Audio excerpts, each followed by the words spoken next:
we've had a whole host of tech issues today.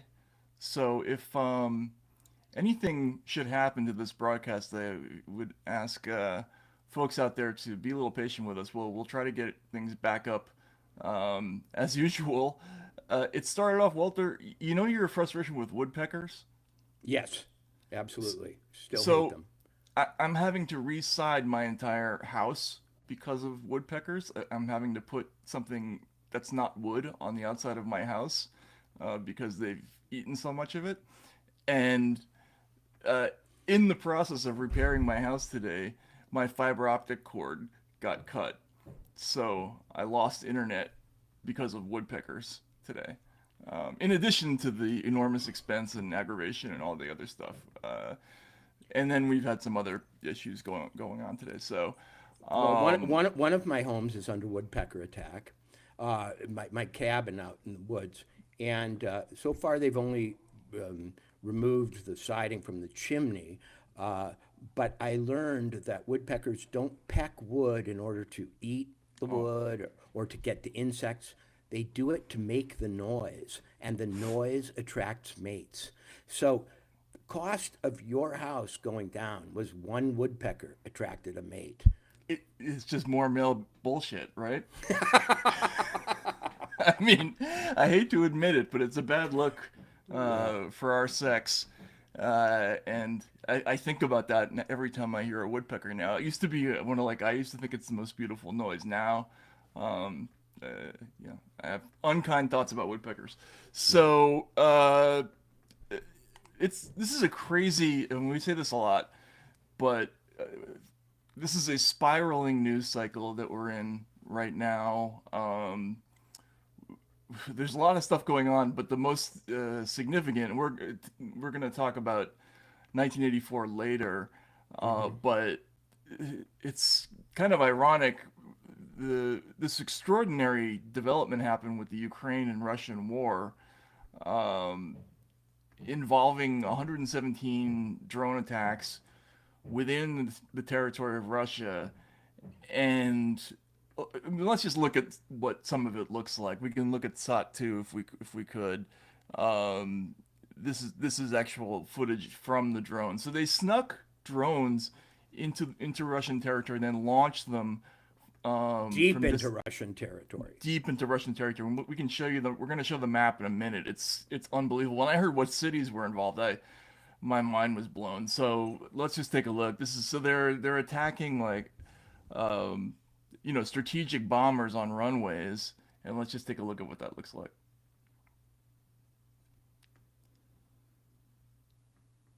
I mean, it's unbelievable footage. So this is the equivalent of, let's say, B-52 bombers at Malmstrom Air Force Base in Montana being attacked deep within the United States by drones that were smuggled in thousands of miles. Yeah, yeah, and remember, from the Russian point of view, imagine what this looks like. And I've been scanning Russian media today, uh, and they're trying to sort of underplay it on Russian media. I guess that's not surprising. Um, but if we can we look at the map? Um, I mean, the scale of this is just incredible. So I saw footage. You can see Irkutsk there, we're right next to the Lake Baikal, which is sort of in the middle there, where it says regions reportedly targeted by Ukrainian drones. That's deep into sort of Siberia, right in the heart of Russia. And then you see far north there. There's Murmansk, which is uh, sort of far north of St. Petersburg. The United States used to smuggle. There was a period during World War II when we used to smuggle material to Russia, to the Soviet Union to fight against the Germans, and that's you can still find Indian motorcycles around Murmansk because of that to this day. But that's about as far north as you can get in Russian territory. They also hit Amur almost all the way to like to the Far East. So this Mm-hmm. is Russia's 11 time zones. They hit most of them, well, not most of them. They hit 6 different locations apparently, but uh, and so the question, if you're Russia, is, well, what do we do about Ukraine? We're in this, what the Russians would say, Yakobi peace process, like sort of peace process with the United States. Did the United States know about this attack? Did the CIA sanction it? Did NATO sanction it? If they did, how did they not return fire? I don't know, Walter. First of all, the Trump administration issued a very odd press release about that, saying that they didn't know. Mm-hmm. Um, do you believe that? Yes. Yeah, I do too. And that scares me even more, right? Yes, I do believe it because it's a very hard statement to issue for a president to say that an ally, I guess, a country which you are supplying with weapons, whose military is in a sense sponsored by you, has carried out an attack that has strategic implications, meaning even though it didn't use nukes, it was an attack on the nuclear capabilities of the other side. Now, if you're to it's something you'd like to take credit for, frankly. To show that you're part of this high impact, prowess filled military. But to say you got fooled by your own ally, to say in a way you're a chump, is a pretty hard thing to admit. And I don't think you admit it unless it's true. Yeah, and the means by which they admitted it was also strange. I mean, this came out via News Nation on Sunday. Uh, there's an article in the Hill today. Trump was not informed of Ukraine attack on Russia. Administration official told News Nation's Tanya Nori that the president was not given a heads up about the drone attack. The Ukrainian security official alleged destroyed more than 40 planes well within Russian territory, according to the AP. So here's the United States. Here's the Trump administration issuing a press release saying we didn't know. Meanwhile, let's take a look just at a brief portion of Zelensky's announcement afterward, which obviously the Russians are going to listen to this, and they're going to. Try to imagine how this would play if your country was attacked in this manner. Готували операцію більш ніж 1,5 роки. Планування, організація, всі деталі були ідеально підготовлені. Можна сказати впевнено, що це абсолютно унікальна операція. Найцікавіше, і вже зараз це можна говорити публічно, офіс нашої операції на території Росії знаходився безпосередньо поруч з управлінням ФСБ Росії в одній з їхніх областей. Загалом в операції було використано 117 дронів і відповідна кількість операторів дронів працювали. Okay, so if anybody's listening and didn't get to see those subtitles, that's Zelensky saying that they carried out these operations and right next to FSB headquarters in some of these regions, and that this planning for this went on for a year and a half. Meaning it started before the Trump administration. It started before the Trump administration. What possible chance is there that the CIA or the EU or NATO, that some official in those institutions did not know about this operation ahead of time? Of course they knew. Of course they knew. Zelensky has no right to trigger what could have been a nuclear response. Easily could have been. Easily could have been a nuclear response. Without telling anyone? Right now, if he didn't tell anyone, if he didn't tell NATO, if he didn't tell the CIA or whoever it is, then we should be taking over his country and saying, "Listen, you're not allowed to destroy planet Earth. Sorry, dude. You at least have to give us some warning so we can head down to the bunkers."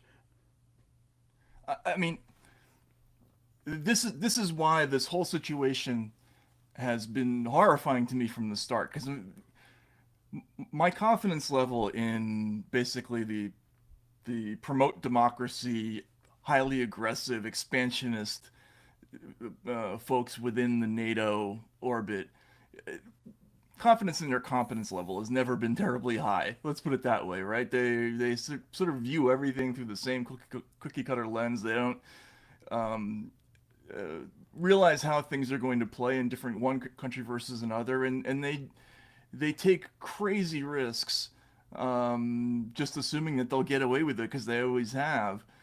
And now we have the situation where we've given hundreds of millions of dollars to this client, who is very heavily armed and attacks this extremely dangerous Excuse me, enemy. hundreds of billions, not Hundreds millions. of billions, yeah, hundreds of billions, excuse me. And like, okay, as they would say in Russian, ladna, if you want to get yourself blown up, by all means, pожалуйста, do it. But they've risked the rest of the world with this thing. And I don't.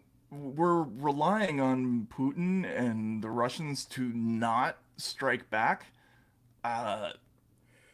So let's, from my point of view, Matt, and correct me if I misinterpret or misconstrue things. Here's what just happened. Vladimir Putin was just humiliated massively by Zelensky and Ukraine. Massively.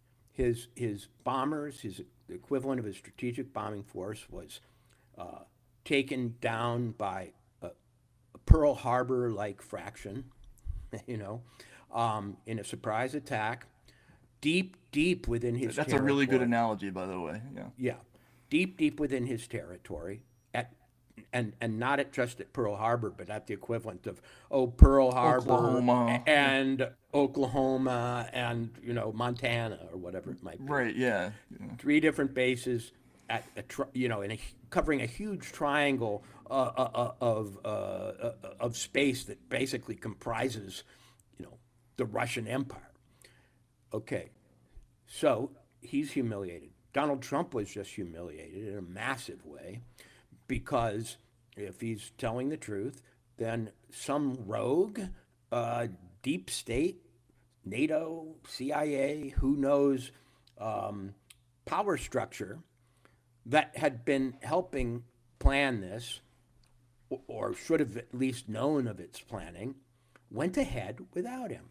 Lindsey Graham and Blumenthal were just there 2 days ago, remember, in the country, in Ukraine, acting almost like they were ambassadors for something, apparently not Trump.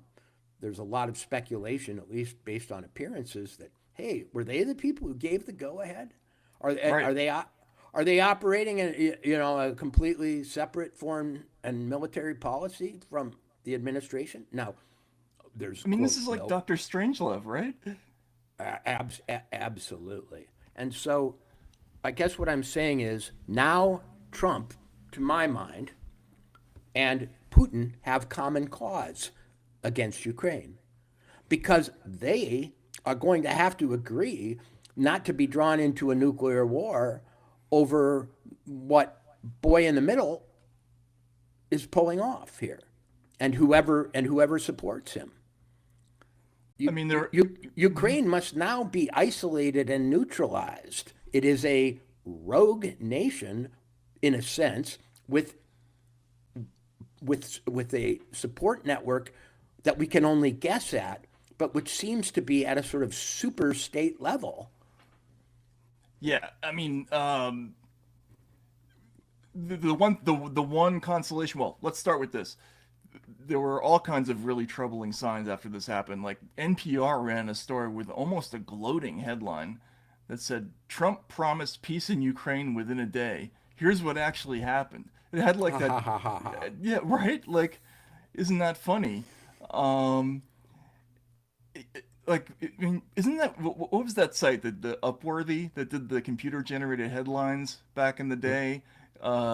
You know, uh, this man met this woman in a mall. You know, read below to find out what happened next.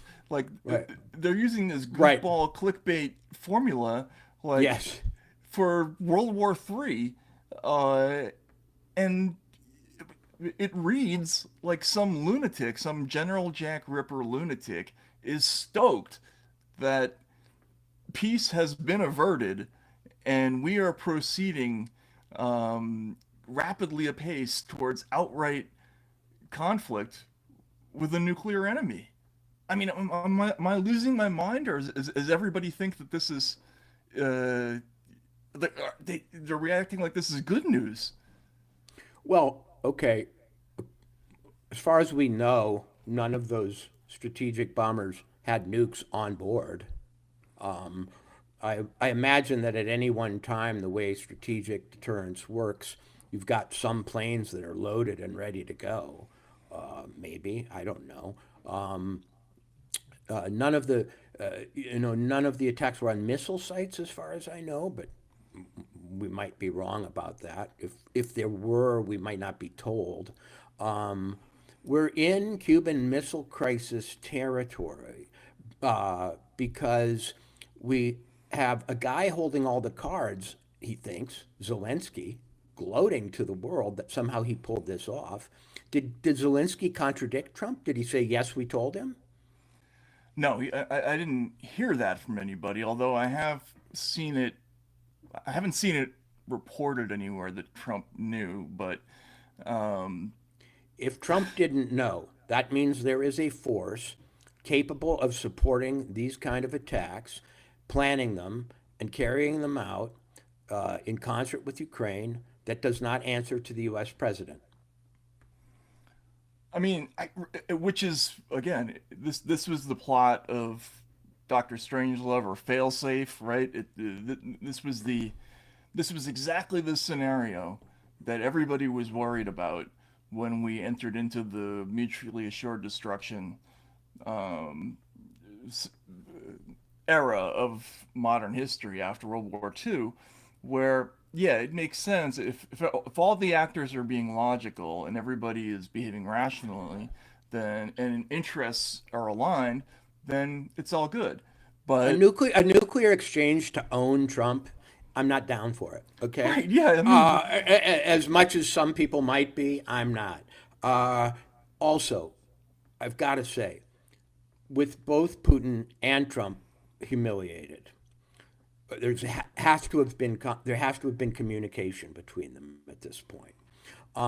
Because if Putin believes that Trump did know, if Trump can't assure him that he didn't know, then Putin has every right to start widening his attacks.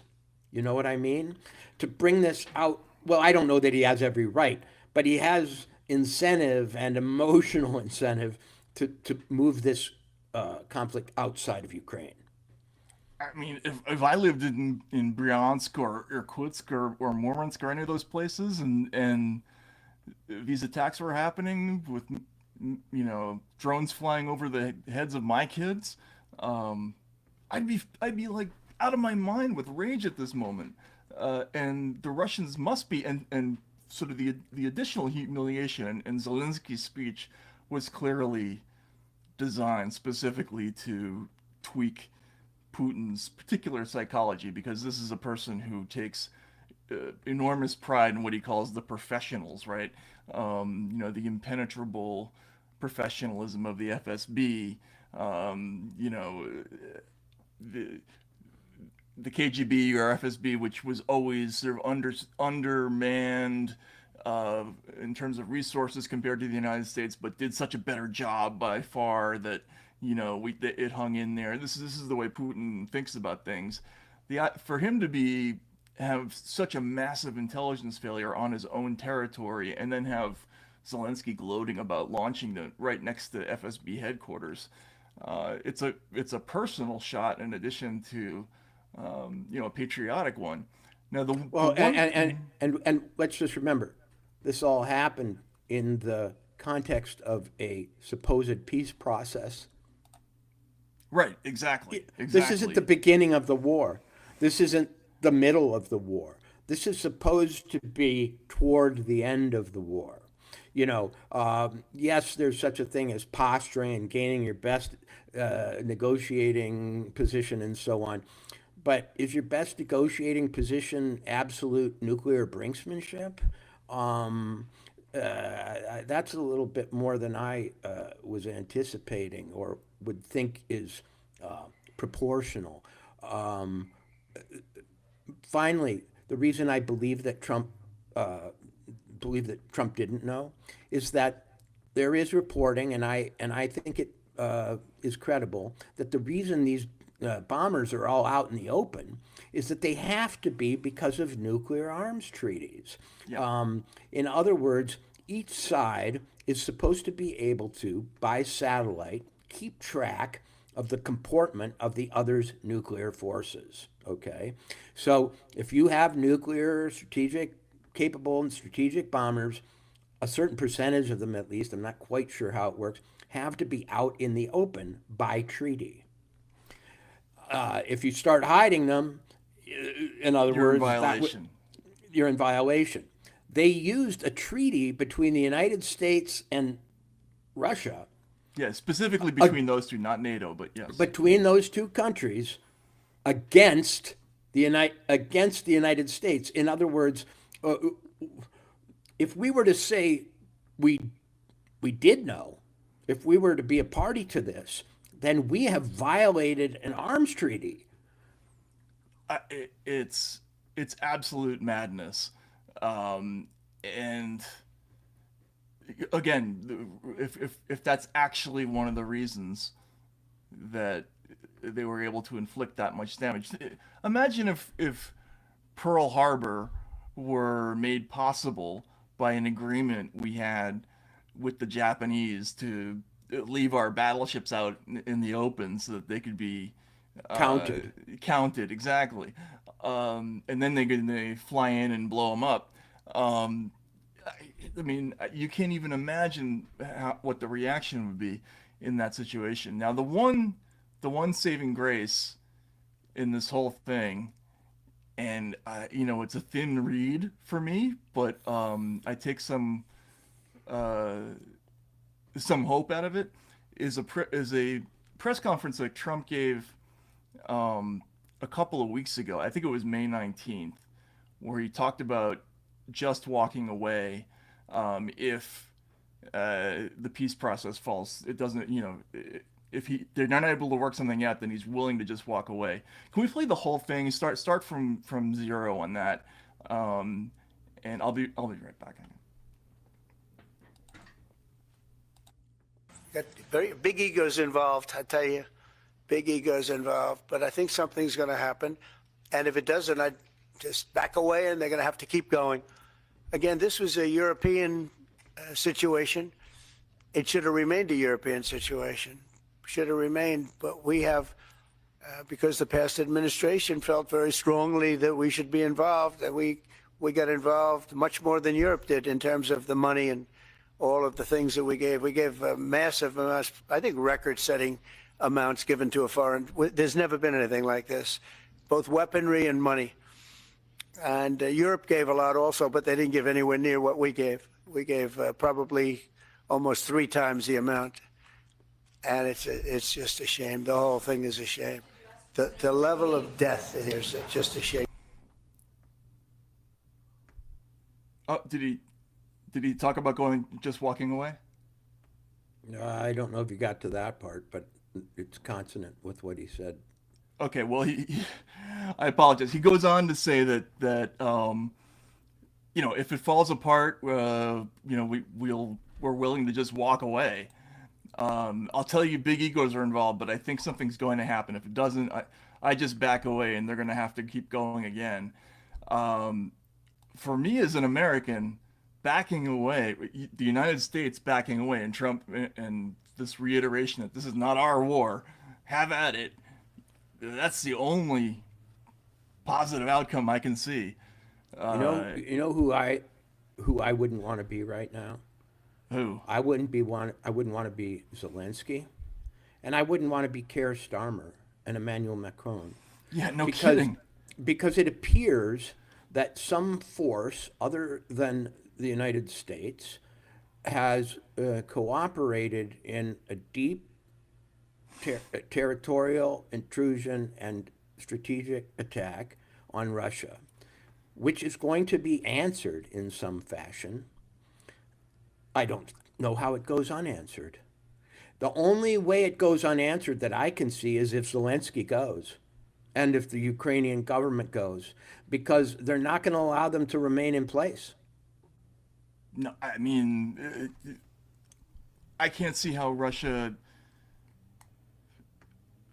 The United States, first of all, the Trump is going to have to make it absolutely plain, really soon, that we're out of this game. The United States is off this chessboard, and whatever the consequences of that are for Ukraine, I'm willing to accept them at this point. Like, I don't. That was my objection to this whole thing from the beginning, which is, at the end, there's no strategic interest in risking nuclear war for us. Oh, I don't know why that happened. Did I lose my camera for a second? Anyway, I would absolutely refuse to be held hostage by this move. If they want to play at this level, fine.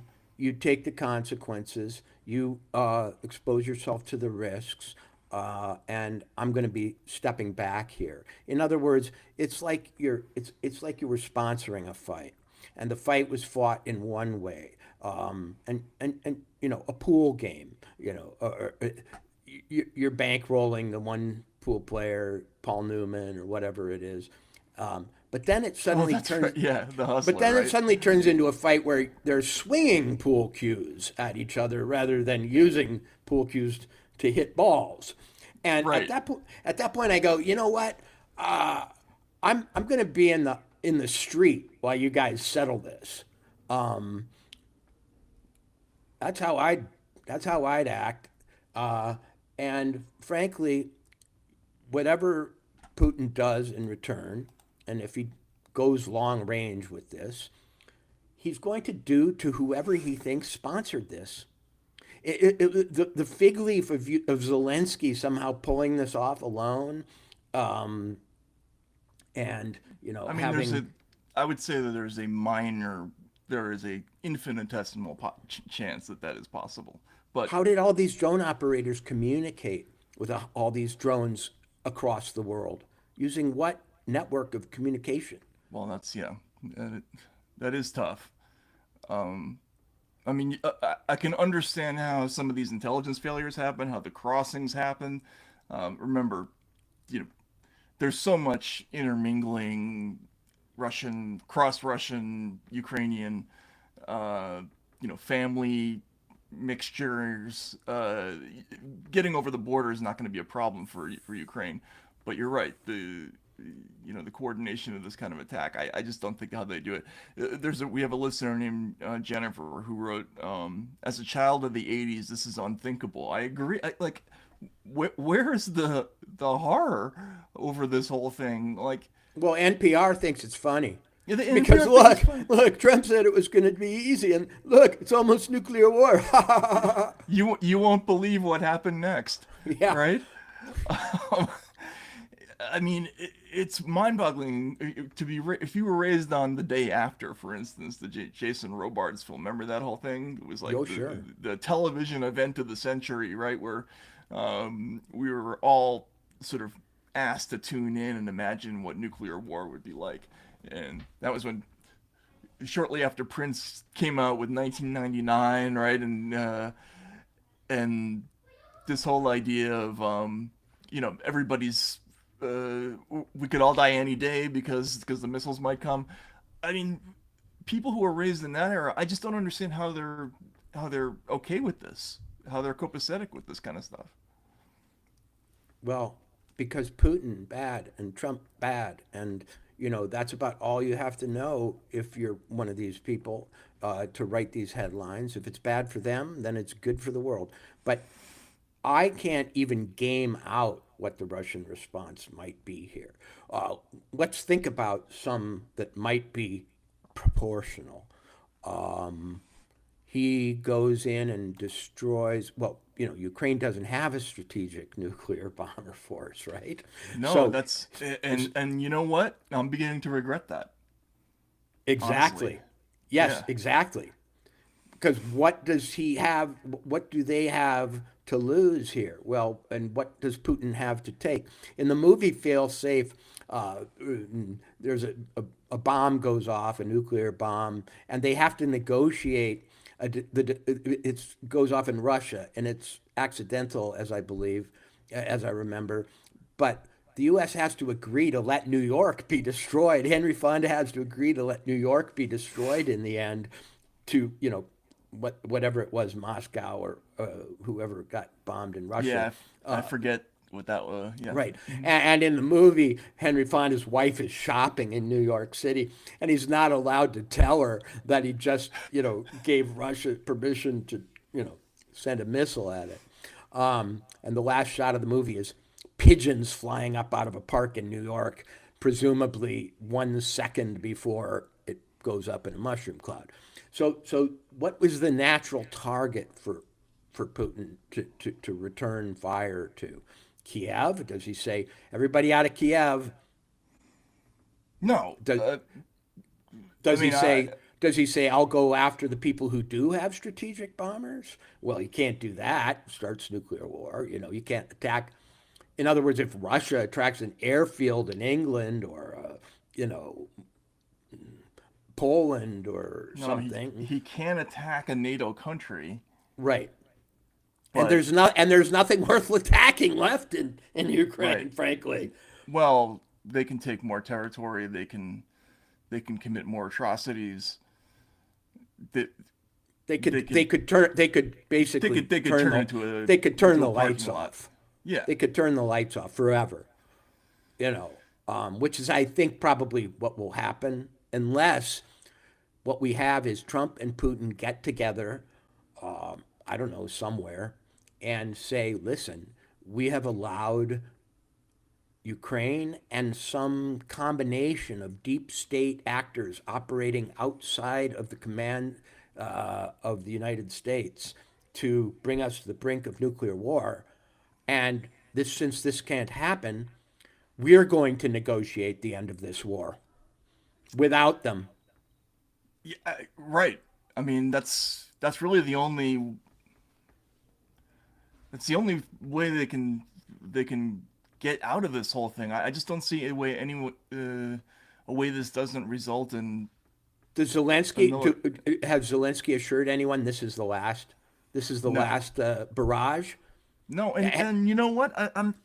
I do, although I do understand his motives, it's such a massive Hail Mary on their part that because the risk here is the United States pulls out and tanks just roll all over Ukraine. The money, whatever support, logistical support he's been getting, I guess there'll be a time for a little while because Europe will step in, but not long enough. Um, Are they daring Russia to commit what will be seen in the West as an atrocity? oh, I mean, absolutely they are, and of course Russia will, right? I mean, I don't think they will. I don't think they'll hesitate to do it. If there's no way out. I mean, Trump tweeted just a week ago that Putin had lost his mind. Apparently, there was some frustration about uh, his refusal to come to a deal, and uh, I don't know what that means. I mean, like if Trump is Well, saying, let's. Okay, I have a theory of Trump. It's unpopular with other people because it assumes that he actually knows some things and that some of his madness is, contrived and that he's crazy like a fox. And I believe that the record bears that out. From Trump's point of view now, he's got two madmen who he tried to bring to peace. Putin went crazy, and now Zelensky has gone overboard. He steps back and lets them have it out between themselves. In that case, I will project Russia is the victor. But because it now has the ability to take its gloves off and use weapons and go against infrastructure in ways that aren't usually allowed in war. Okay, that's what I probably think will happen. Yeah, and there are a lot of these sort of Russianists and people who work in strategic think tanks who are basically saying that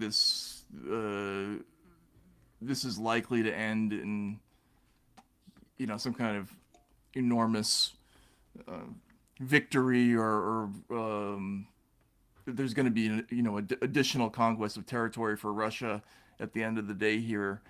But you know, the first step has to be the United States. They've got to make it clear that Trump has to say publicly, this wasn't us. Well, and one variable that we haven't discussed is who was it? Because unless we are to believe that Zelensky and his hyper competent intelligence and military were able to pull something off that doesn't quite seem it seems like a quantum leap from what they've pulled off in the past, then there may be some group that's outed, the Lindsey Graham group or whatever it might be, or you know, the government in exile, or whoever's running the show. What if Trump, through signals intelligence, can show that that orders were given or communications were had between Zelensky and parties that were operating outside of the regular NATO chain of command? Yeah, I mean, if they could demonstrate that, I mean, but that's incredibly humiliating for the United States to admit that. But I'll take it over missiles flying, frankly. You know, It's incredibly humiliating, and yet we already know that in the past there were cases in which the military didn't inform Trump about troop numbers in Syria. We know that Milley supposedly went to China toward the end of the administration and said, "We'll tell you in advance if there are any warlike moves from this outgoing Trump administration." In other words, the precedent for Trump being somehow out of the loop on high-level military matters has already been set. If it's shown that they kept the President of the United States out of the loop, and if it can further be shown that the loop includes other people who are supposedly our allies, that's a game changer. That shows that there's something beyond the deep state operating in our world. yeah. I mean, and one of our listeners here is saying, okay, well, what if Bob is saying, what if it was the United States? Or I'm sorry, it's the analytical failure is saying, what if it was the United States? Yeah, and what if NATO was involved? Russia has pretty good intelligence. I'm If we're sure lying, yeah. if we're lying, they may be able to show it. That would be a high risk gamble for Trump to bet that he could lie about this and not get caught. And it's possible, but you know, it feels to me, you know, based on nothing but just the way people are talking about this in the public statements and everything, my gut feeling is that you know, the Trump administration seems to have been taken by surprise. Russia certainly was, right? And then there's the other additional thing that we're going to use. This is our segue to talk about the book today. But the United States has taken another kind of dramatic step towards severing relations with Europe in the last week or so. Marco Rubio issuing a new set of rules or regulations. I forget what the title of it was. Can we see the State Department press release?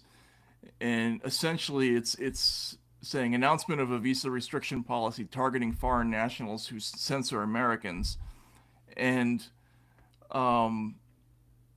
Rubio says, today I'm announcing a new visa restriction policy that will apply to foreign nationals who are responsible for censorship of protected expression in the United States. It is unacceptable for foreign officials to issue or threaten arrest warrants on U.S. citizens or U.S. residents for social media posts on American platforms while physically present on U.S. soil. So this is like the next step after J.D. Vance's February speech in Munich, Walter, that you and I talked about so much.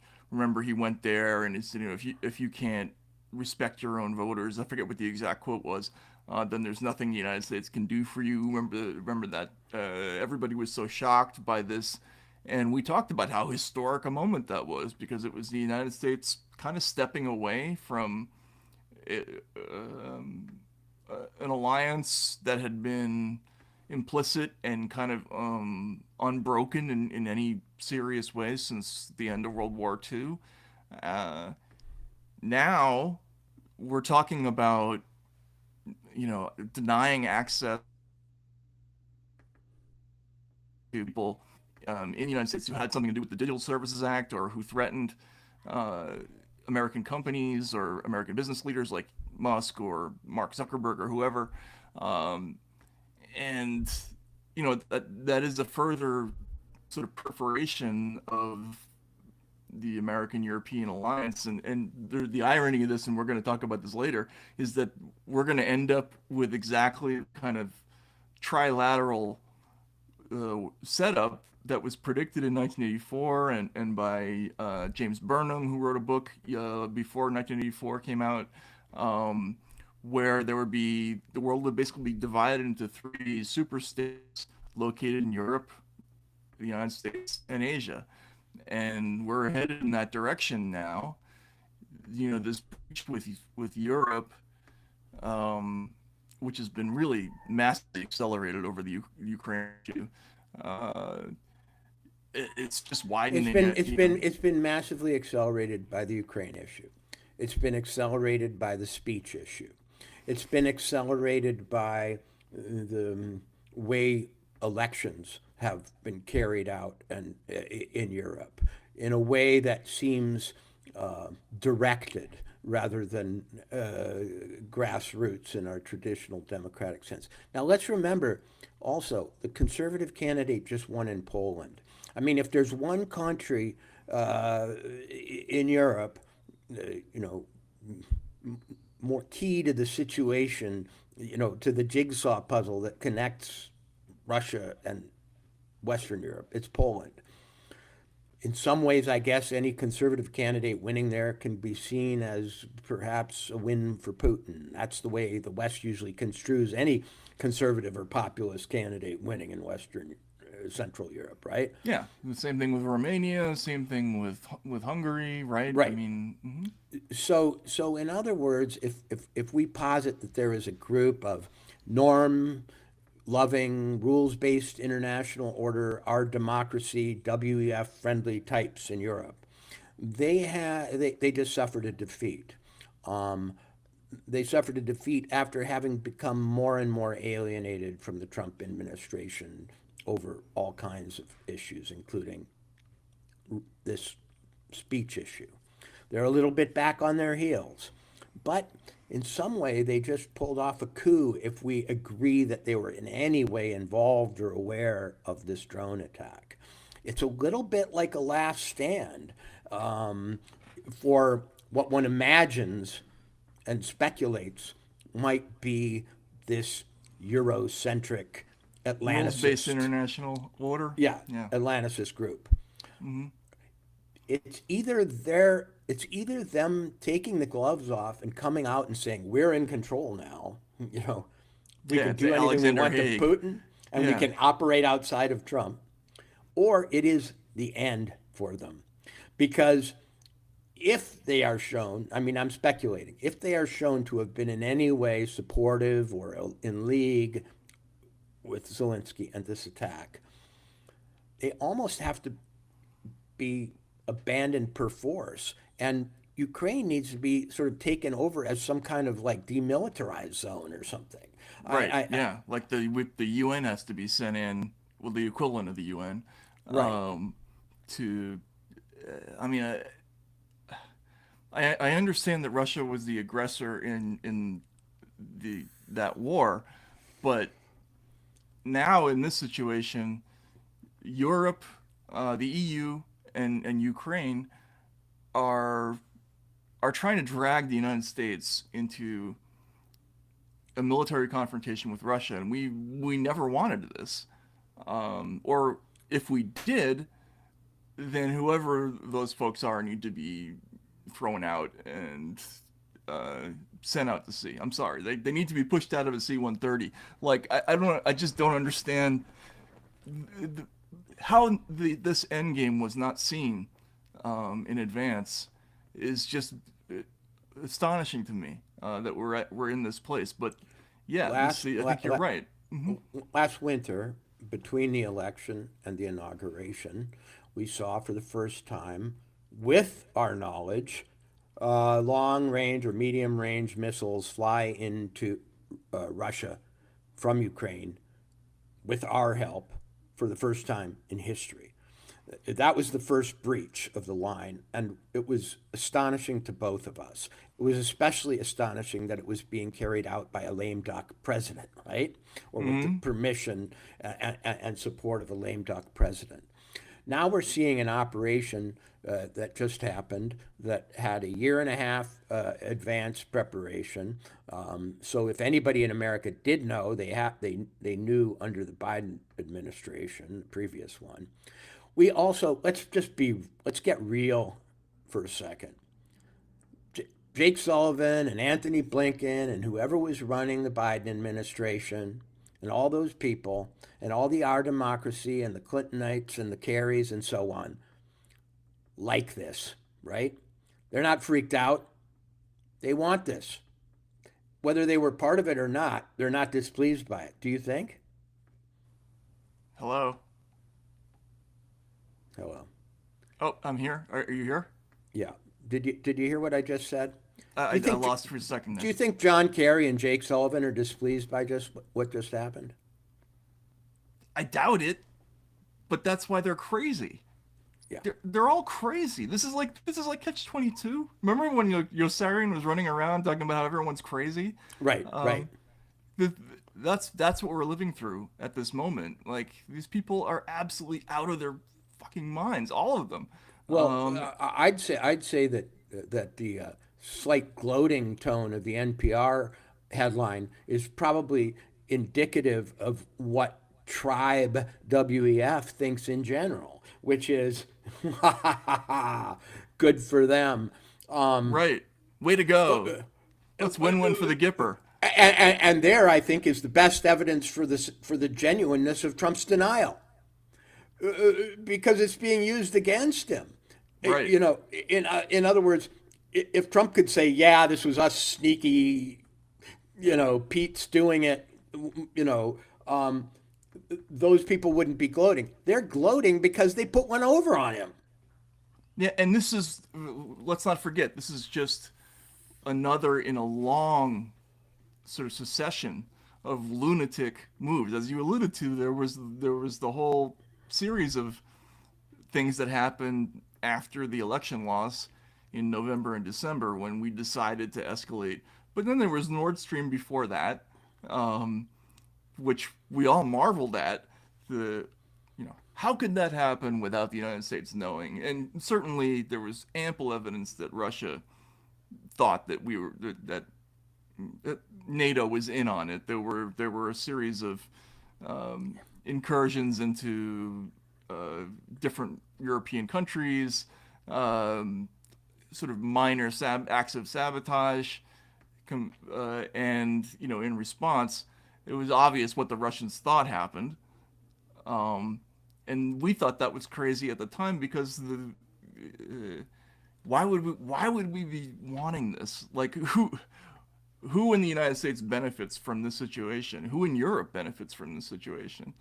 Unless you're out of your mind and you grew up thinking that the world is a big game of Risk and this is like fun for you somehow. I mean, I was legitimately scared for my children this morning when I was looking through some of these news stories about these attacks, because just imagine what we would be saying in the United States if there were drones flying over American bases. The people would be absolutely losing their minds right now. Do we imagine that's not going on in Russia?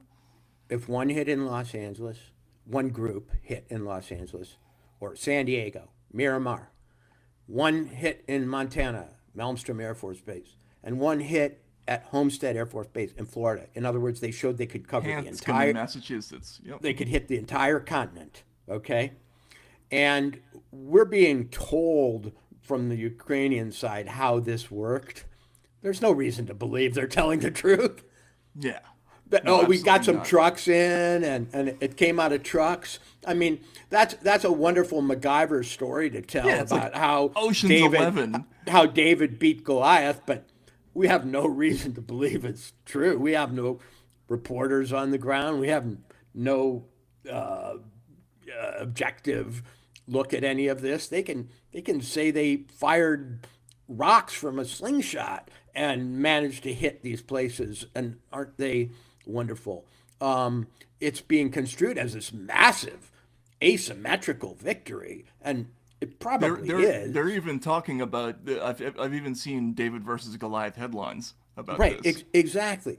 And whenever anything comes with a already mythologically potent narrative, I'm always convinced that that was put in beforehand and Right. may represent some of the facts, but probably doesn't. It's just like, too good to be true. And they're trying to get America to root for this thing versus its own president, which suggests to me that the people who did it are the people who don't like the president. I mean, but God, like, I could not care less about presidential politics at this point, right? Like, if you're playing with the end of the world because you want Trump out of the White House, you're insane. You're out of your mind. But Matt, we've seen escalation of both rhetoric and sentiment toward that point. There are people who, for years now, have been willing to countenance greater and greater abuse of freedom, greater and greater deformation of our system and our culture in order to get Trump out. We've just been told last week that our media was willing to turn a blind eye to a dementia patient being the commander in chief to get Trump out, and a lot of people probably agreed that was worth it. Yeah,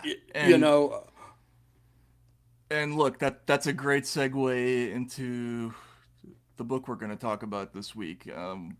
Well, the show we did at the end of last week, Walter, had the New York Times talking about how we're already living under fascism. So let's not make the mistake of saying we're already living in 1984. I don't think we are. The Chinese might be able to say that, Right. but there are so many aspects of George Orwell's 1984, which was published in 1949 and is the book we're beginning to go through now, that have resurfaced aggressively in the last 10 years and have led to this moment. I mean, I view Trump as sort of an electoral reaction against, almost like a proletarian reaction against this sort of creeping version of a surveillance / speech control state or super state that we were heading toward, and there were so many different characteristics that have come into play. Now, we have to obviously talk about the things that have happened since Trump got elected, because there are certainly elements that are visible there. I mean, even in Marco Rubio's own um, announcement about visa restrictions, and last week talking about how they might start using a lack of a social media history as a reason to deny visas. In 1984 terms, that's almost like, if your telescreen is off, we're not going to let you in, right? Um, if you don't have enough of a scannable social media history, uh, we're not going to let you into the United States. There are elements of that, but there are stronger elements that have been developing, and Europe's Digital Services Act, I think, it has so much in common with the themes of this book. But we can talk about that later. Should we start with just what the book is? We can give everybody their 1984 rating at the end of our Yeah, exactly. Yeah. at the end of our book discussion, which is going to be last at least 2 weeks. Yeah. And comprise 4 episodes. My hope is that we discuss this book in a way that causes people to see it anew. In other words, let's not just get hung up on, are we living it, or what did George Orwell get right, what did he get wrong, but let's talk about what the book itself is about, reintroduce ourselves to its real nature, because I think we've kind of lost track of what Orwell was doing, what this setting really consists of, and what the story of this book really is, before we, start assigning points to, various politicians on the 1984 scale, or Right. I'm going to start by saying I just reread the book, and if I were to assert that it's different than we remember, it would be on this basis. First of all, I think it is. 1984 is the story of the extinguishing, the abolition of a single human consciousness.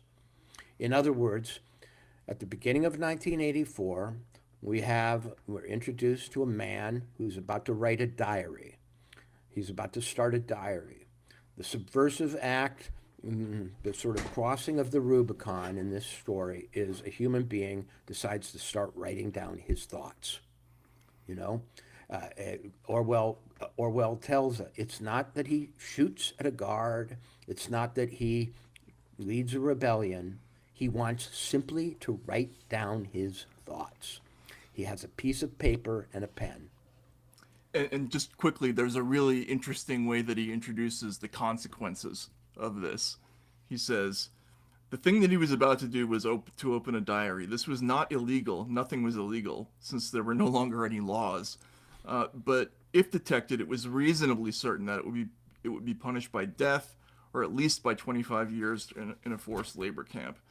So this was a massive act of rebellion that he's about to undertake, and I think Orwell probably picked that number 25 because the Soviets at that time were handing out 25-year sentences for essentially thought crime. But Right.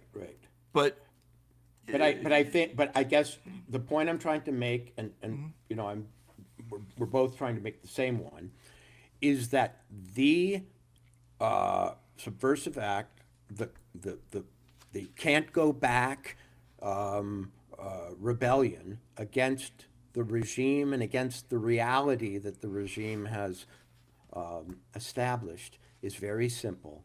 And he said to mark the paper was the decisive act. right. Now, what does it mean that to simply touch a pen before there's any content, before you've said anything? In other words, the thought crime is not what he says. The writing crime is not what he writes. It's that he writes.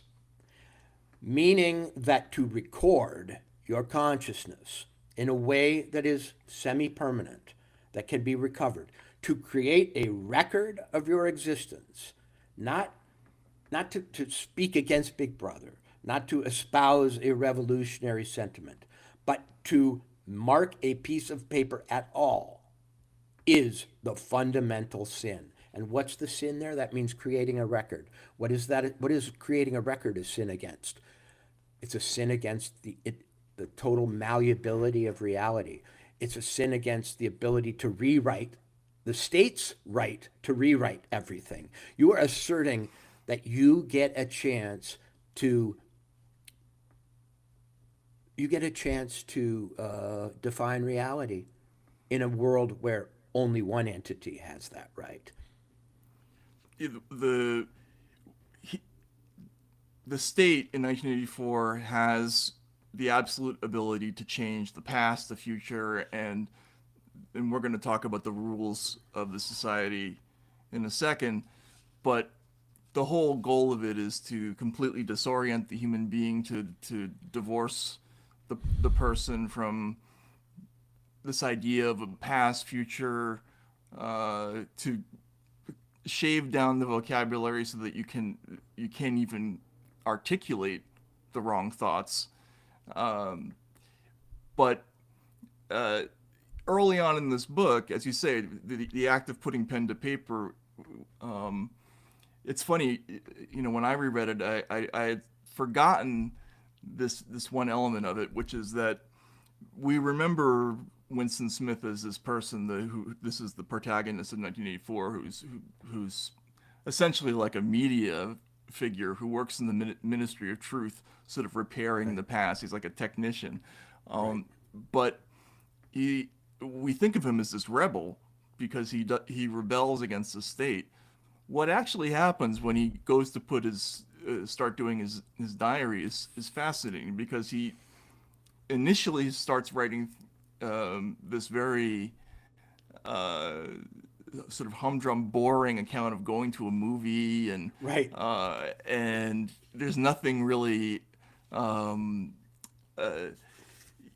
iconoclastic or rebellious about what he's saying, and then he drifts off and he starts to think, and against his own will, his hand starts writing, and he looks down at the page, and it's just written down with Big Brother, down with Big Brother, over and over and over again.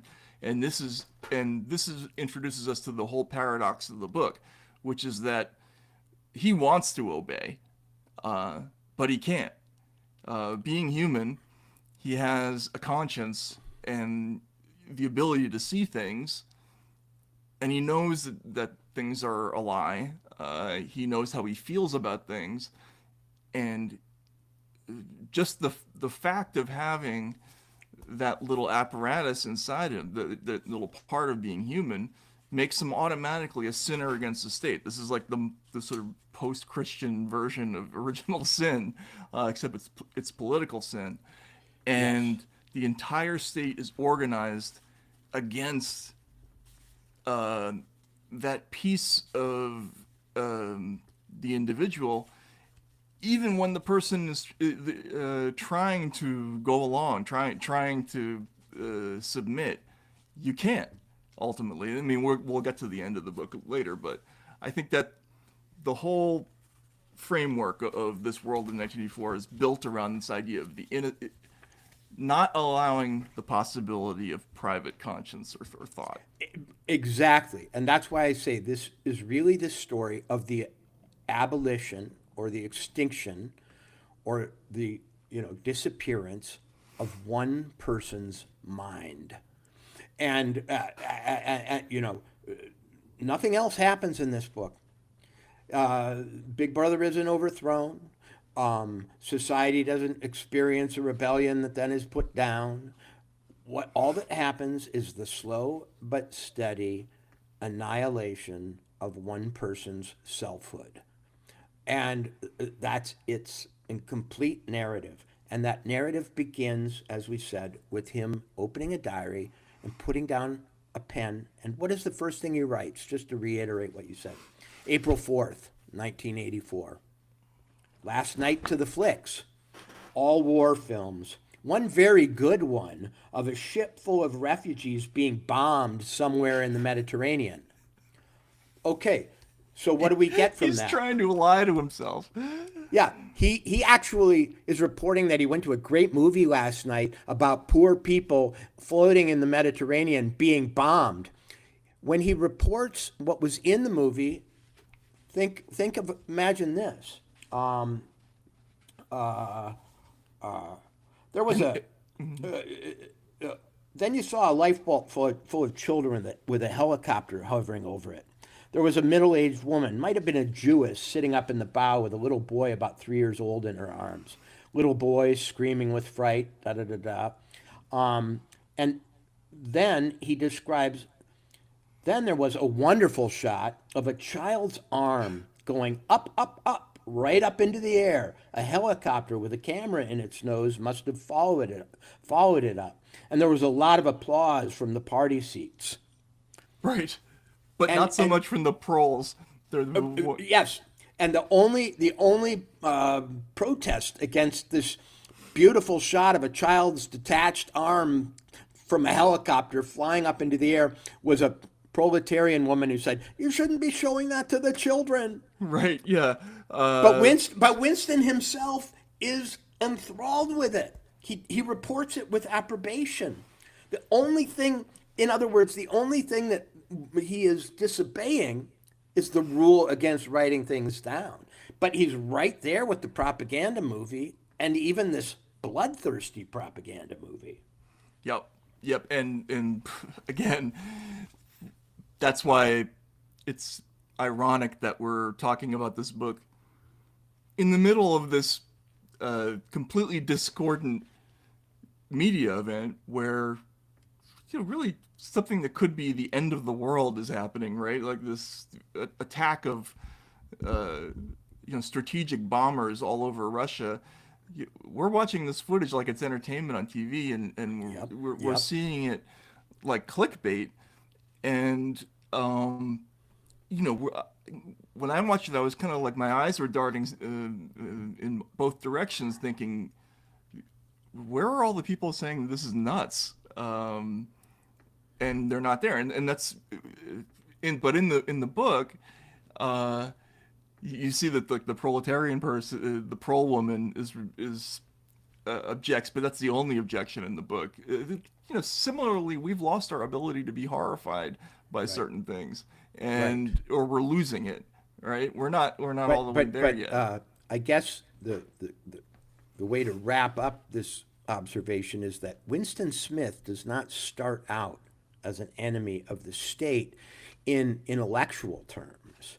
He's an enemy of the state only in that he wants to preserve this interior realm, that he wants to write this diary, that he wants to have a self. And a little later, just a few pages later, there's a line that took me a while to interpret. He says, the consequences of thought crime aren't death. Thought crime is death. Right. And I went, the crime, we think of thought crime, the way we use it nowadays is completely wrong compared to its origins in the book.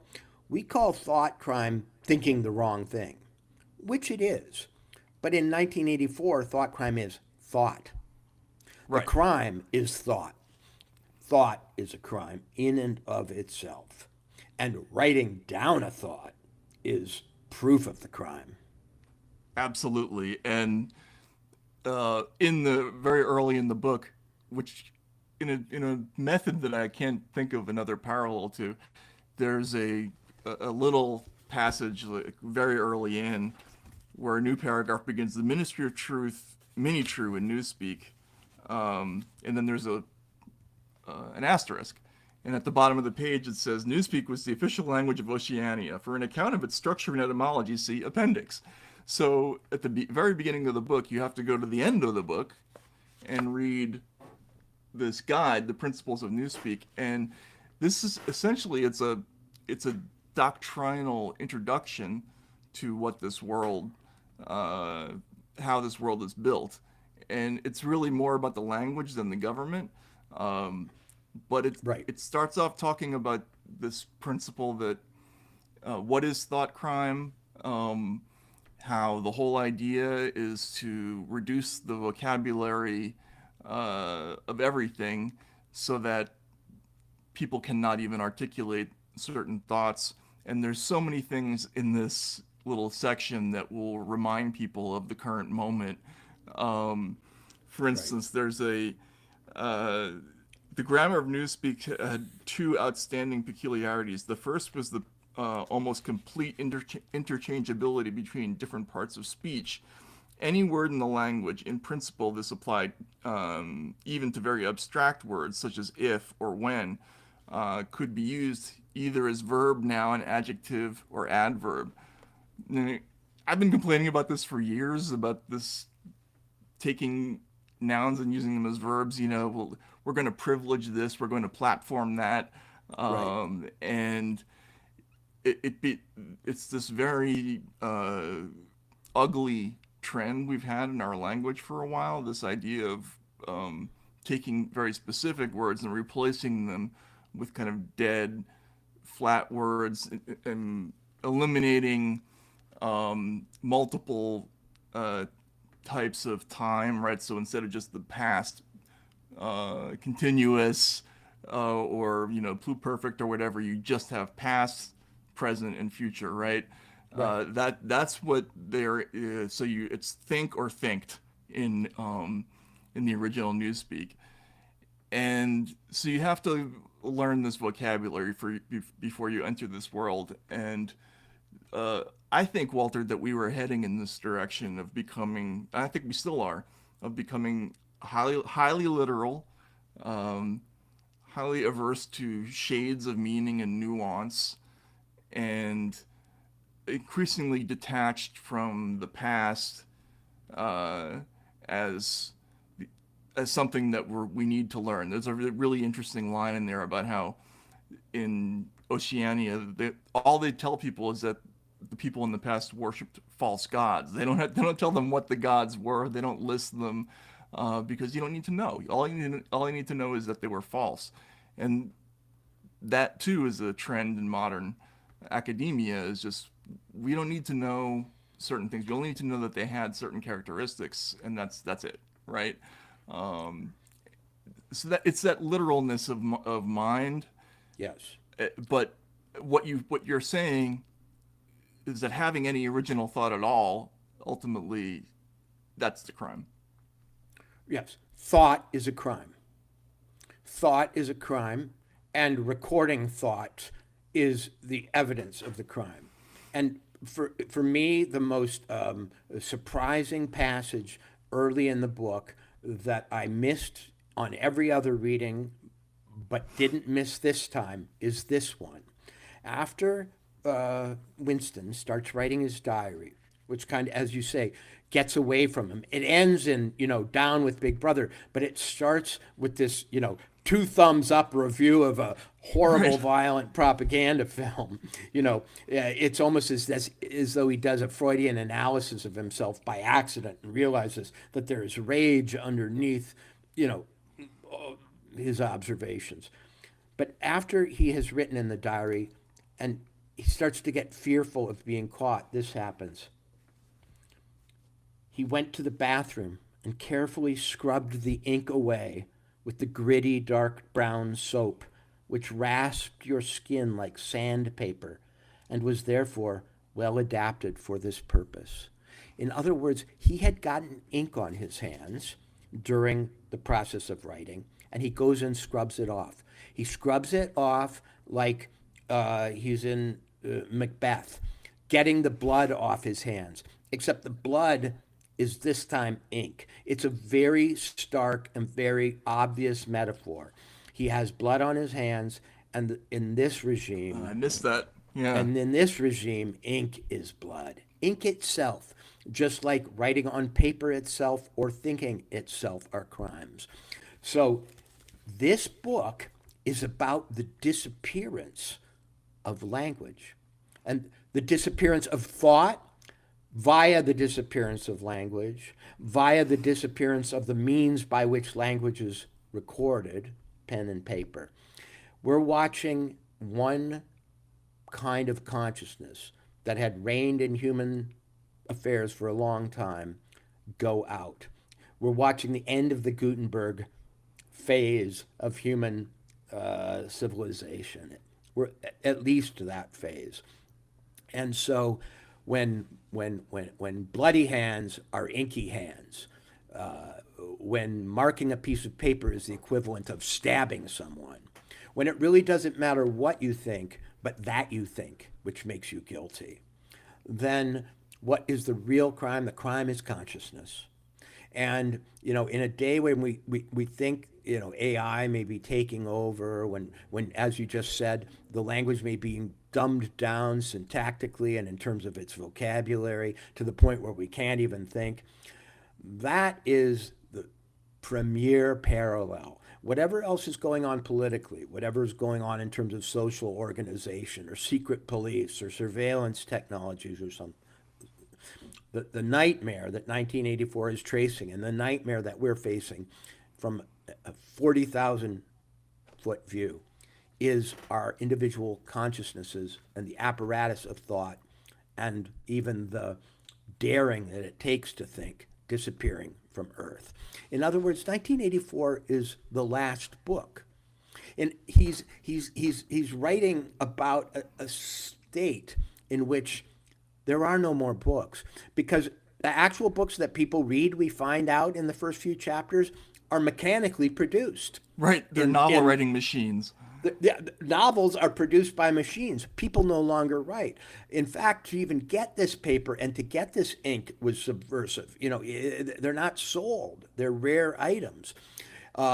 Imagine a world in which all novels are written by AI and all movies are created by AI, but you decide you're going to create one from the ground up. That's kind of what he's doing. He's writing the last book. And if he loses, no more books will be written. It's so interesting that you thought that, Walter, and I promise we didn't communicate about this beforehand. No. I had the same thought because of a passage early in the book where it seems like Orwell is describing his own dilemma and not through Winston Smith. For the first time, the magnitude of what he had done, what he had undertaken, came home to him. How could you communicate with the future? It was of its nature impossible. Either the future would resemble the present, in which case it would not listen to him, or it would be different from it, and his predicament would be meaningless. So Winston is thinking there is no way to communicate with the future. If it's like this, it won't be listened to. It won't be heard. And if it's not like this, then my way of life has vanished. And so it's this despair of the whole idea of there being any utility of writing, right? Right. Because the only thing he can accomplish by writing this is to kill himself, and to bring about his own end. And he says exactly that, as I said before. He said he's just started the diary and he's just put it down. He says he was already dead, he reflected. It seemed to him that it was only now, when he had begun to be able to formulate his thoughts, that he had taken the decisive step. The consequences of every act are included in the act itself. He wrote, "Thought crime does not entail death. Thought crime is death." And now that he had recognized himself as a dead man, it became important to stay alive as long as possible. In other words, he gives birth to himself through this writing. Before then, he was just someone who cheered at the propaganda films, who kind of resisted the 2-minute hate, but found at the end he couldn't stop hating as much as everybody. But he gives birth to himself by putting pen to paper. But he also realizes that he has made himself the deadly enemy of a state in which there is only one crime: to think, and in which to write is to prove that you thought, is to confess to the crime. One of the funny and comic elements of a book that has a lot of humor to it, a lot of dark, dark humor, is him talking about the expression that you should wear in front of the telescreen of sort of like cautious optimism, I think is what he calls it. One should always look cautiously optimistic in public, you know. He's trying to fake conventional wisdom, or right, like yeah. Right. Not wildly optimistic, because that might look like zealotry or, kookery or something, but cautiously optimistic. And one of the reasons that he doubts you can communicate with the future is that it is his job to make it impossible. See, the paradox of this book is that the guy who decides to become an author is the one whose job is to correct books, to do what we call now stealth editing, such that everything that happens look like it was already predicted by the party. Anything that wasn't predicted by the party, we go back and erase, or we either go in and put a prediction of it, or we're constantly making the past accord with the present. And so the nightmare of 1984 is that there is nothing but the present, and that in fact he should know better than anyone how pointless it is to write, because his book, if found, will be thrown in a memory hole, or it will be changed, or whatever. So why is he doing this? He's an existential hero in the sense that what he does is absurd. There's no reason except to show that he's alive to do this. It has no positive possible outcome. In fact, he knows the instant he's done it that he just committed suicide, as Right. far as the state goes. Right. But he has no choice. I mean, I think he until that moment, as you say, he was floundering forward. He was being a good citizen. He got married to someone he didn't particularly like or care about, and he did this horrible job, which is sort of removing or changing history. And most people think about that in terms of the very clumsy early attempts in the Soviet Union, where they took Trotsky's face out of pictures in the Soviet newspapers and that sort of thing, or magazines like Aganyok, right? They would go through and whitewash headlines that had renounced figures out of them, change them out in libraries. But really, I think Orwell was much more interested in the subtler internal forms of memory erasure that were going to come in the future, right? Through this process of steadily narrowing the mental reflex Right. to the point where even if you had the ability to see the real past or see the truth, you would no longer be able to understand it, and you would no longer be able to communicate it to another person, You would because no you're longer have the words. You would no right. longer have the grammatical complexity. You would no longer have the models to read from. In other words, all the books are developed through some kaleidoscopic mechanical process where they mix up other books, which is exactly a description of what goes on with AI, as far as Orwell could have anticipated it. I mean, it isn't accurate to what goes on now, but it's a great metaphor from his point of view for what goes My on. God, yes. Yeah, but so in other words, the state and the party, the mega mind, are going to eliminate the individual mind, and it's by these means. We're going to slowly narrow language down, and it's been shown by various people today that our vocabularies are shrinking, and that the vocabularies used in internet discourse are becoming poorer and poorer in terms of vocabulary. That people can look that up, and but I'll just assert that, and I think it's true. What's the other way in which they're going to eliminate consciousness? Fear. They're simply going to make you afraid to talk to other people. You won't be coming up with ideas in a social sense anymore. You'll be reduced to your individual mind, and then you know, your social mind will wither too. A lot of what we think and imagine is done in collaboration with others. So by eliminating communication, you also eliminate thought. And how else will it be? How else will consciousness be extinguished? It will be extinguished actually through the enervation of the human being. These people are in 1984 semi-starving. Winston isn't that old, but he has this terrible ulcer on his leg. And in one of the early chapters, he does an exercise class. One of the chapters is really a kind of brilliant literary tour de force in which he's doing an exercise class along with the telescreen, some nation state, Good Morning Oceania, exercise class, while he's thinking secret thoughts.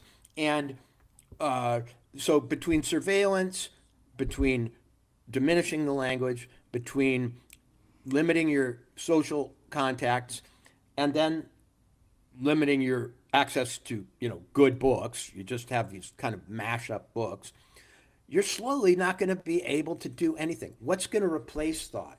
Well, we get a sense early in the book it's going to be violence.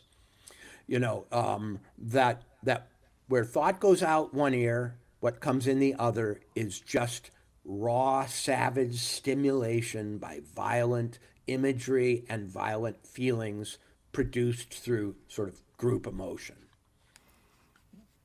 Yeah, exactly. And you also just keyed on a feature of this whole thing that I think is one of the scarier parts of it. This idea that we're progressing toward a worse and worse and darker future, right? So people remember the famous slogans at the beginning of this book, freedom is slavery, war is peace, ignorance is strength, right?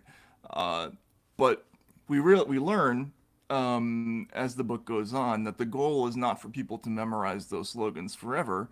That eventually the goal is to eliminate the idea of freedom. So we're going to have to get rid of that slogan because eventually people are going to forget that even is a thing.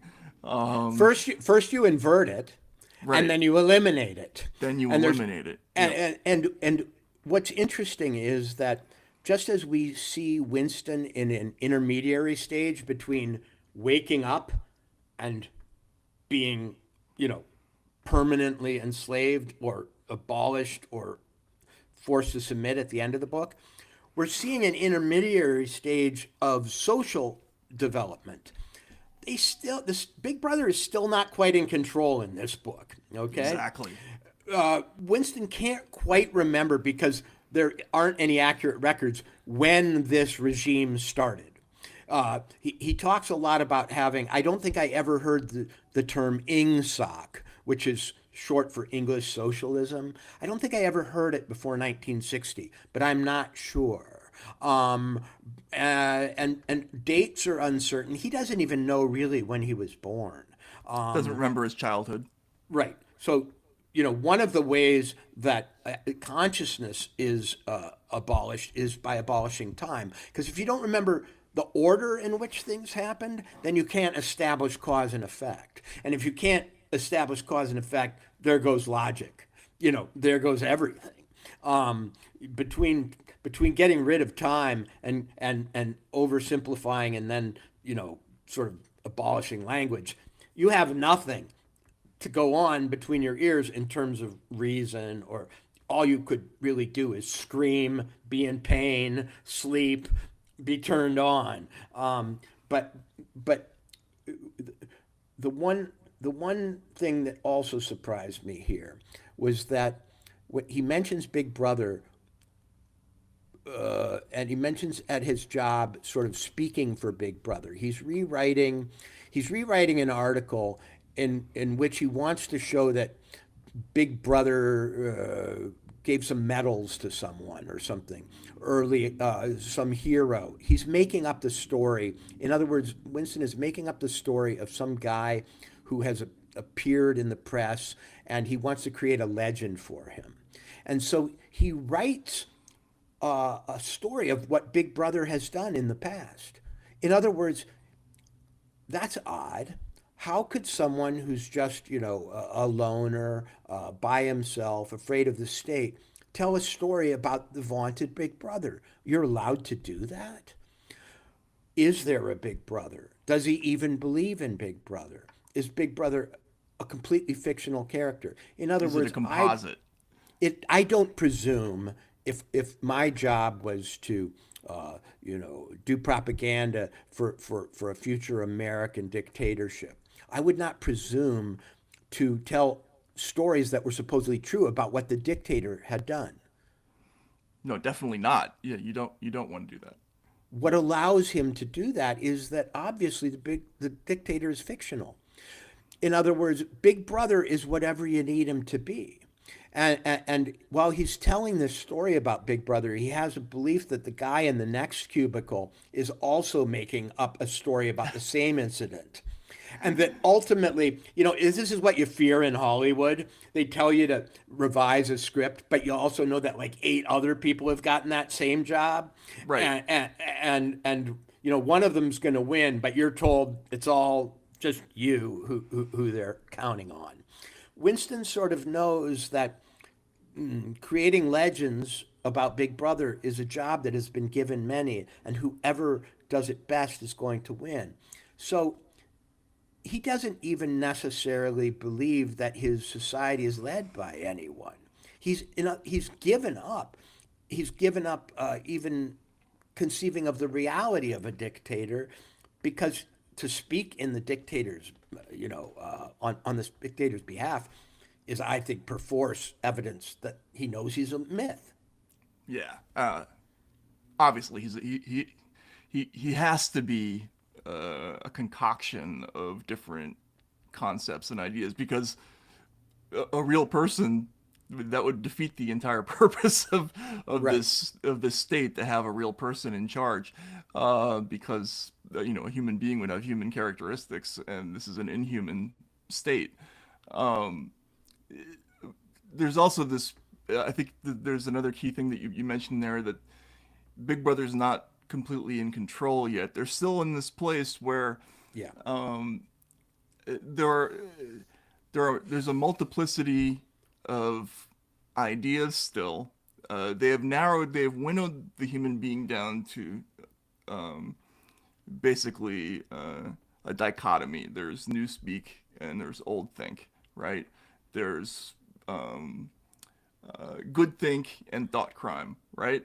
And there are these two concepts, and this is, again, it's very similar to how we've been winnowing things here in the United States. I mean, in my childhood, I don't remember people being so starkly divided into political categories as they are now. We assume that there were many, many different shades of persuasion and thought and idea, and even within certain parties, that people would have ranges of opinions about things, and that would be normal. Now, if you are on one side, you have basically one set of ideas. On the other side, I think it's a little bit more jumbled, but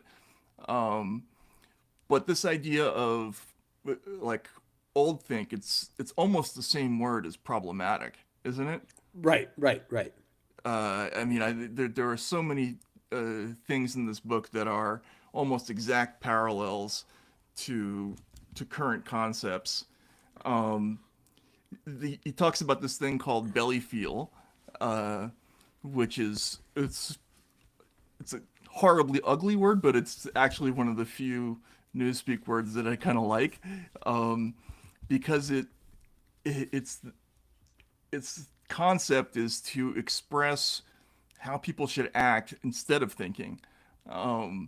They should essentially think with their stomachs, and that's what people have been doing about huge ranges of issues. I think for almost 10 years now. When the pandemic came, obviously it couldn't have come from a lab. Everybody belly felt this idea about what the truth should be, and they just went with that. And right. People belly felt loads of other things about other issues. I mean, during COVID, there were probably a dozen different examples, right? Everybody must go out with masks all the time. But it wasn't thinking that got people there. They felt that internally before they thought it. I think they've gotten there with a lot of people already. Well, ideology can't succeed unless it overrides instinct. It has to beat all competitors. And instinct, reflex, memory, tradition are all competitors to ideology. I'm going to make a point here which I hope people will bear with me on. One question about 1984 and the present is, if the present is so much like 1984, then why do they let 1984 still exist? In other words, here's this book which seems to outline and diagnose a lot of our present conditions, and yet we still let it be published. We still read it. If it were so dangerous, why would it be permitted? Well, we're not yet in a world where books and classic books are being, excised or eliminated. There have been some gestures at that. But we are in the 75th anniversary year of the publication of 1984, okay? And there is a 75th Orwell estate approved edition of 1984. I hold it in my hands. Mm-hmm. Orwell estate approved, 75th anniversary edition. Let's look at how it was published. It was published with an apology for itself. And I cannot fault the publisher more for doing this. Okay, the 75th anniversary has an introductory essay. It also has a foreword by Thomas Pynchon. Okay, if you have a foreword by Thomas Pynchon to a book, you don't need another foreword. Right. Yeah. You got maybe the greatest novelist a living novelist of our time, who's also a recluse, to come out and write something. That's all you need. But no, these people felt they needed an introduction before the old white man's introduction. So this version of 1984 has trigger warning. No. Yes, it does. So the 75th anniversary introduction. And here it goes. I'm enjoying he's talking about reading it anew. Okay, he's giving a little diary of his reading of the book, and this writer is named Dolan Perkins Valdez. Okay, I'm enjoying the novel on its own terms, not as a classic, but as a good story. That is, until Winston reveals himself to be a problematic character. Oh, no. So, yep. On the fourth page of the introduction of 1984, we just find out that Winston is a problematic character. Anybody can blow that up. For example, we learn of him, he disliked nearly all women, and especially the young and pretty ones. Whoa, wait a minute, Orwell. Winston's views on women are at first despicable to the contemporary reader. He is the kind of character who can make me put a book down. You fucking Philistine. You mean if somebody says they don't like women, you throw the book away? How many books have you thrown away by Hemingway, etc.? Tolstoy. And then our introduction writer, confesses to being a little bit more sophisticated. When I was younger, that's exactly what I would have done. But I'm a more seasoned reader now, and I know the difference between a flawed character and a flawed story. And I remind myself that this is a dystopian novel, an idea of what society might look like if certain dark forces prevail. Orwell is suggesting misogyny is likely in a totalitarian society, and Winston is a product of that environment. Well, thank you for your trigger warning to 1984. It is the most 1984-ish thing I've ever fucking read. That is unbelievable. You know what that reminds me of? Remember in Lolita, where Nabokov wrote a fictional introduction by a fictional Psychiatrist or something? yeah, John Ray Jr. Writes this sort of conventional wisdom analysis of his character, and he's just completely vacuous and full of shit, and it's Nabokov having a laugh at the idiocy of modern, pseudo intellectuals, right? But to write that in an introduction to 1984 is like it's beyond imagining, right? I mean, and to talk about and then he lets him off the hook by saying, like, well, he is living in a totalitarian society, so keep reading even past his misogyny, okay? And then, of course, we get the racial reasons why it's problematic, and then the reasons why maybe we should persist even though it might be kind of racist and so on. Well, then we get to Thomas Pynchon's foreword, which, like I say, if I got Thomas Pynchon to write a foreword to a book of mine, I wouldn't put a shitty introduction in front of it. I would kind of let it stand alone. Well, the reason they had to put an introduction in front of Thomas Pynchon's foreword is Thomas Pynchon, whatever he is now, 80, older child of the 60s, super hyper liberal hippie once upon a time. It doesn't do a woke reading of 1984. He does a really interesting literary reading of the kind we're doing. But because he apparently failed to notice all these, triggering defects, they had to have some dummy come in beforehand and apologize. So that's incredible, but it's also, just sort of to tie things up, it's why this whole movement that we've been watching for years now, with sort of digital censorship in the background, Europe's Digital Services Act with its Orwellian, Winston Smith could easily have been a trusted flagger, right? We're getting somebody to actually convict George Orwell himself of thought crime in the introduction to his book about thought crime.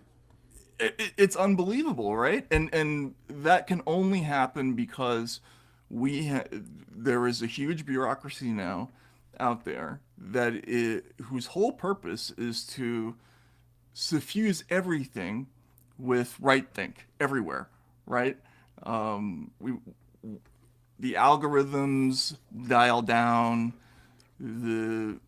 those speakers who are problematic, who have old think, who say harmful things, right? We have a whole language of harm, hate, et cetera, et cetera. In some countries now, it's been codified in literal terms, right? The EU, the DSA spells this out very succinctly, like what kinds of things may be sort of against the standards. The Online Safety Act in the UK, there was an effort a couple of years ago in Ireland to do the same thing, to get people to think correctly. And I got to find that quote from the Irish politician. I'll look it up in a second. Hang on a minute here. But isn't that sort of the thing that scared you most? I don't know about you, but it's the thing that scared me most about this whole digital censorship thing, is this idea of, those Valdez editorialists being everywhere, just like little spiders in our brains. right? Well, earlier in the broadcast, you compared something in the book to the term problematic, that we use now to flag thought crime.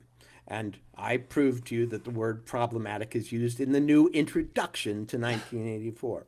It's incredible. In the future, we may get Newspeak translations of 1984, and censored. They were this far from going, we can't censor the book itself because it's about censorship. Right. Right. So you know what he tells us the book is finally about in this introduction? Love and community. No. Yeah. The book has pushed me to think about love and community as healing forces, as powerful modes of resistance. Dude, do you know how this fucking thing ends?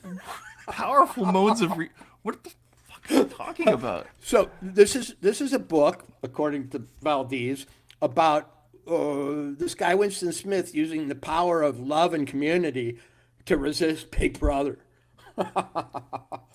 But here's the second to last paragraph of the introduction. Yes, I have said it. I loved so much about this book, and I understand its lasting impact. So we now have a permission structure to read 1984 in 2025. That is the most Orwellian thing ever, isn't it? But it's Americans.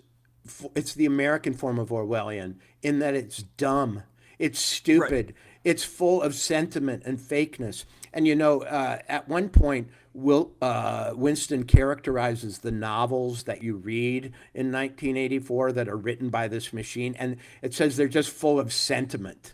Just sort of dumb sentiment. And so is this. We have taken our censorship and ideological uniformity and put around them this sort of rosy glow of community and love. But remember, too, what's so ironic about this introduction, and then I'll stop banging the drum about it, is he says, this book has pushed me to think about love and community as healing forces. Well, where does Winston go at the end to be tortured in this book? Where does he go? The Ministry of Love. Right, the Ministry of Love. That's right. Yeah. In other words, the entire book is about the most inversion. feared place. Yeah. Is about the inversion of the word love. In 1984, love means hate. Love means torture. Loving you means kicking the shit out of you until you repeat the slogans. But here is the most, sixth grade literal use. He read the book and he decided it's about the power of love. In 1984, love is a terrifying word. It's unbelievable, but it's a perfect demonstration of what the book predicts, which is the Ministry of Community in 1984 would be solitary confinement cells. But this is what happens. I mean, if you spend any time in universities now in America, you see people you meet people who've been so inculcated, who've been swimming in mental shit for so long that all they can see are the things that they've been taught to look for, right? So this person reads this whole brilliant, subtle, witty book, and really all of it he's been trained to catch is a little bit of thought crime here, a little bit of thought crime there, the problematic person, why does this book still exist, is it allowable, is it not allowable? In other words, if you create these binary minds and you do the work long enough, you will eventually create this whole population of just dopes who can't read, even when they're allowed to, they can't read. It doesn't actually reach their heads because the vocabulary, the sensitivity, the neurological responses have been drummed out of them, And I worry about that for my kids. As much as I try as hard as I can to get them to, think in different ways all the time. Right. Because what happens with people who are just constantly exposed to the same messaging over and over and over again is that. And then eventually, why does this book exist? Because it's no longer a threat. People can't even read it. Well, we're getting close because this is the novel 1984 with an introduction by a resident of the society described in 1984. In other words, this is a book about Winston Smith published by the people who have been broken by the system that ends up breaking Winston Smith. It is amazing. I mean, the Orwell Society, I've had I had a tangle with them once before in the past. I suspect sometimes that they don't really appreciate their own writer or get him. Maybe I'm the one who's wrong. I don't know. They decided that Thomas Pynchon didn't understand him well enough that there shouldn't be an introduction before Thomas Pynchon's foreword to, alert us to the fact that all this colonialism and racism and sexism that you find in the book, you are right to be appalled by it. But please just remember, it's from the old days, number one. And two, it's about a totalitarian society. So you can't expect the people in the totalitarian society to be perfect, okay? Now you have permission to read the introduction by the famous novelist and then the book itself. So again, it's just rather than read the book, the instinct is to evaluate the person, evaluate the character. Are they good? Are they bad? Right. Old think, new think. Problematic, not problematic. It's just this endless dividing of stuff. And you talked about how they're in a progression. And to me, I almost think what Orwell was describing is sort of like an anti-Hegelianism, right? So instead of thesis, antithesis, synthesis of where you're taking two things and creating something new, right? He was taking something binary and trying to narrow it into something less going forward, right? And they're trying to... That's an interesting point, Matt, because, we're to believe that this is a socialist society, meaning built on the principles of Marx and Engels and, Communist Manifesto and so on. And the logic of socialism is that the conflicts between classes and so on will resolve themselves finally in a just society.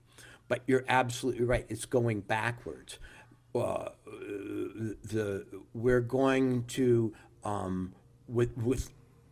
withdraw all dynamic and sort of creative principles from life until it becomes absolutely drained. How could it be just when, when it's completely inert? And we're also told that it is actually a class-bound society. It's important to remember that right away we're told there is no equality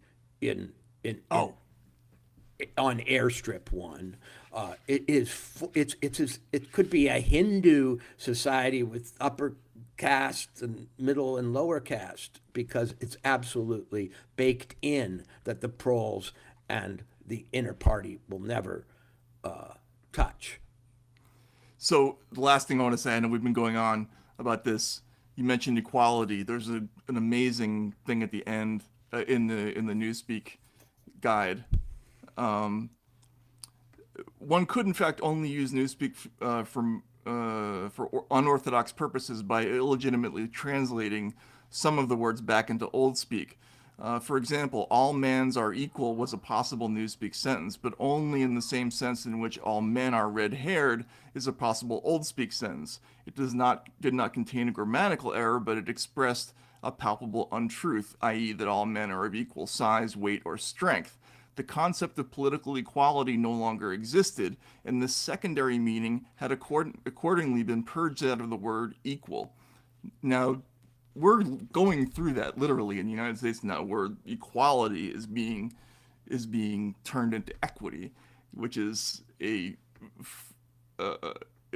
a more physical flattening, right? It's like the difference between um, what's the Thomas Friedman thing? Level and flat, right? Like he confused the level playing field with the flat world, right? Equity is this idea. It's almost like a mathematical idea, whereas equality is something much deeper and more meaningful. And we're smashing it down just the same way they did in the book, by sort of changing the meaning of what equality is. And it results in a different kind of person and a different kind of thinking about equality. Yes, and it's important to remember. Yeah, equity is almost statistical, and equality is a statement of value. In other words, Right. you're all equally valuable, but equity means you're all the same size, or you come Right. out the same Exactly what he said. in some measurement. One of the things about 1984 that is expressed early is that everything is a lie. um, Absolutely a lie. They're encouraged, he says, to make up statistics about the production of various goods. You can say 160 million pairs of boots were produced, or you can say 60 million. The truth is probably no pairs were produced, but it doesn't matter because you can always adjust later. And we started seeing this with economic statistics in a way I had never experienced before in the last election, where we would get revised numbers about very important economic measurements a year later and be told, nope, they were good then, but they're actually lower now, or whatever. And it's not just language that has been reduced to meaninglessness. It's numbers. Numbers are just used in this society willy-nilly. No one expects them to be reliable. They don't know how old they are. They don't know when their society started. They don't know how long the wars that they are participating in have gone on, and they don't know how many boots have been produced, cigarettes, anything else. Numbers are, there's a lot of talk about newspeak in terms of language, but numbers in 1984 are also meaningless, more meaningless. Yeah, and that's starting to happen with the ability to go back and check numbers. The things disappear now in ways they didn't before. The search engines will no longer call up the right number for you, or it becomes harder to find. And this is something we all noticed, 3 or 4 years ago in journalism, that it was becoming harder and harder to find the past, even the concrete measures of things. Right. And I think that's purposeful. I think it's also purposeful, as you mentioned. There's two other characteristics. One is that we're this feeling they mentioned in the book about you had to assume that you were being watched at all times. We've now just absorbed that in the last 20 years in America, this idea that everything we say is being recorded and maybe evaluated somewhere. That's my look of cautious optimism, Matt. Right. Yes, exactly. There's that, and then just additionally, the brazenness with which mistakes and lies are told, because even things like, well, yes, we had a vegetable as president for 4 years, but so what? Looking back doesn't matter. All that matters is the present, right? Increasing. We never said the vaccine stopped transmission. Right. Exactly. Yeah, we never said that. Right. So it's what we're saying right now that matters, and I think that that instinct is becoming true with us too, and it's very scary to see it happening in real time, because this is something new for us. I mean, it's not for the Russians, right, or the Chinese. I mean, and even for some people maybe during earlier parts of our history, but for people who grew up in the 60s, 70s, 80s, 90s, this is all new, I think, this winnowing. I shouldn't have to say this. It seems so obvious, but it won't be to our younger viewers and listeners. The whole reason I was asked to read 1984, almost forced to read it in junior high school, in American public schools, was that we were to see when we read it how different America was from this system. In other words, we were supposed to read it and be appalled, and then we were told this is what it's like now in Russia. This is what it's like now in China. We were supposed to shake our heads on every page and say, how could this ever happen? Or we will never allow it to happen. Or isn't it a tragedy that it's happening over there? But now when we read 1984, we do it for the opposite reason. We are actually searching for one prophecy that hasn't come true. Exactly. One criticism of our society that it doesn't kind of capture. It's true. And when we were in junior high, all the things in this book that were still true of the Soviet Union, right down to the acronyms, right? You know, the Minfin, you know, whatever, straight out of the Soviet smashing of words, Comintern. They were the first masters of that. But in a remarkably short time, this book has become about us, and yes. I think that is terrifying. And but it also makes it, you know, increasingly important to read. Because this is an effort to try to warn us about things, and those things are happening. So that's what makes this book really interesting. The premise of this book, when it was handed to me when I was 14 or whatever, 15, was it can't happen here.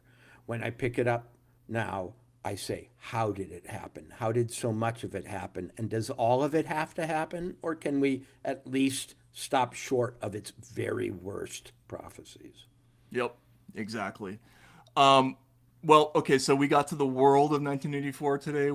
I guess we'll get into more the story of the book and how Winston's character progresses next time, and some other things that we'll find in the middle chapters of this book that are sort of connect to the present. But this is sort of the introduction to how the world of 1984 works and why it's relevant today. So really fun to talk about it. Thanks, Walter. Thanks, everybody, for hanging out. And, you know, duck and cover if you have a plan. Crazy You know, times. there's a passage in it just this morning where he's looking at part of England, Airstrip 1, and he says, oh, that's where the atomic bomb went off that time. And so it's clear that there was a time when just a few atomic bombs went off and society has gone on. And that struck me and scared the hell out of me. Yeah. You know. There are a lot of puckering moments in this book that I didn't have the first time I read it when I was 12 or whatever it was, or 13. But yeah, they're real. So anyway, thanks everybody, and we will see you again later this week.